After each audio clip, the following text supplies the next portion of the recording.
Misaotryanao Jeso malalo satria zao fotoana mamizao ianaranay antongotrao izahay izay mpianatrao koa mitenenare Jeso malalo izahay iaino tsaranao ka iroteny avy aminao itoetrabetsaka ao amponaya koa mitenenare Jeso malalo izahay iaino tsaranao ka iroteny avy aminao itoetrabetsaka ao amponaya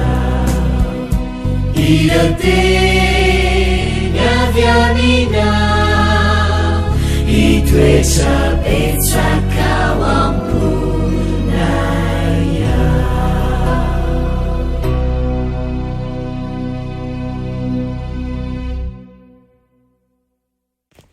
Faly miarabantsika tsirairay avindray anty larobia ity tonga eto amin'ny lesona ho an'ny tanora zokiny isika mangataka aminao ary manasa anao ihany koa anaraka izany hatramin'ny farany hiara hivavaka isika.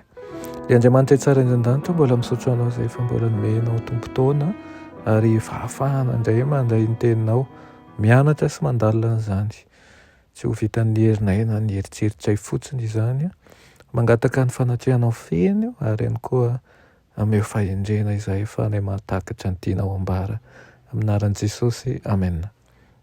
Lohateny lesona antsika androany dia manao hoe ny antso ho amin'ny fiankohofana amin'ny mpamorona. Misy ady-hevitra miverimberina eo amin'ny kristianina mahakasika ny fametrahana ny afatry ny filazantsara sy ny fahamarinana ara-potom-pampianarana ho loha laharana.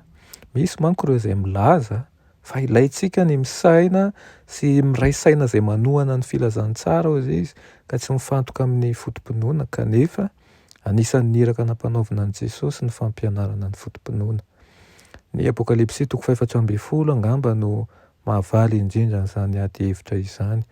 Io toko sy andininy io izay mitomboka amin'ny anjely mitondra ny filazantsara mandrakizay ary arahan'ireo andalan-teny manazava ny filazantsara amin'ny alalan'ny fahamarinana ara-potom-pampianarana. Ahitana antso momba ny fametrahana an'Andriamanitra ho loha laharana ao amin'ireo andalan-teny ireo, antso mba hiankohofana aminy mampamorona azy izay ivon'ny afatry ny entin'ny filazantsara manontolo. Ny fahafantarana ny mampamorona antsika an'Andriamanitra no fototry ny fiankohofana marina.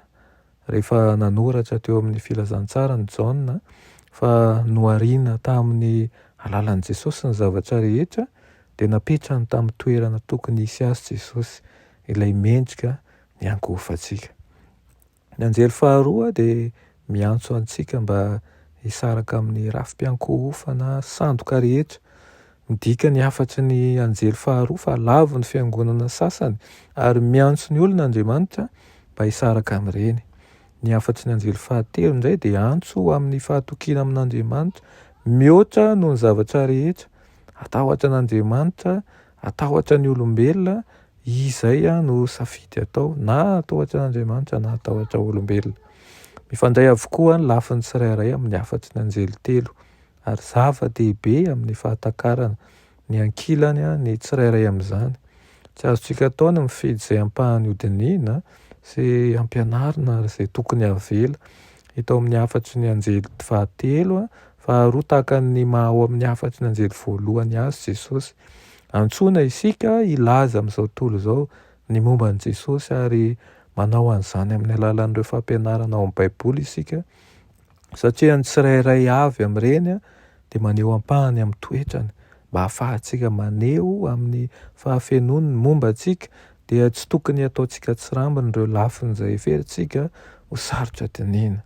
Filazantsara mandrakizay izay tsy miaroaro amin'ny zavatra hafa na koa nasy-panovana no ilain'izao tontolo izao. Zany no tokony ho fototra hijoroan'ny finoantsika sy hitanantsika ny fahamarinana izay avy amin'i Jesosy Kristy irerehany. Aoka ianao noho izany ao amin'ny fiainanao andavanandro dia mba olon'ny fahamarinana tokoa, aza mba manaiky andeha ao anatin'ny zavatra tsy marina, fa aoka ianao hijoro manjakarivany amin'izany satria olon'ny fahamarinana. Vavakisika raha ny tsara indran-danitra mbola misaotra anao ny amin'izany lesona nomenao anay io izany. Misaotra Tompo izay manampy anay ary mampiverina anay eo amin'ny lalana tena izy.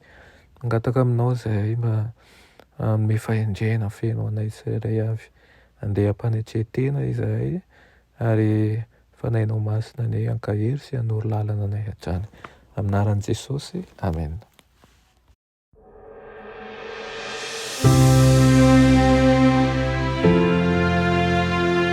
Mianatra eo an-tongotry Jesosy isan'andro.